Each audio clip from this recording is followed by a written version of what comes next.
एक अच्छी और समझदार बीवी ना कभी झूठ बोलती है, ना कभी शक करती है, ना कभी तंग करती है, ना कभी धोखा देती है, ना ही वो कभी ऊंची आवाज में बात करती है, ना ही कभी वो शोहर से बेजा फरमाइश करती है, ना कभी बात का बतंगड़ बनाती है और ना ही कभी ताने देती है।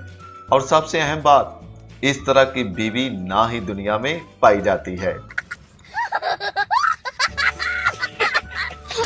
रात को एक मियाँ बीवी का आपस में बहुत ज्यादा झगड़ा हुआ, जिसकी वजह से सुबह बीवी गुस्से में ना उठी। आदमी ने खुद ही उठकर बच्चों को नाश्ता तैयार करके करवाया, स्कूल के लिए तैयार किया, लेकिन बेगम बिस्तर में लेटी देखते रही। आदमी बच्चों को लेकर स्कूल के लिए निकलने ही लगा कि उसकी बेगम बोली, रुकिए बड़े सियाने साहब, आज इतवार है। एक लड़का अपनी गर्लफ्रेंड को बता रहा था कि जब से तुम मुझसे मिली हो, ना मैंने शॉपिंग की है, ना ही मैंने सिगरेट को हाथ लगाया है, और ना ही शराब पीने का कभी सोचा है।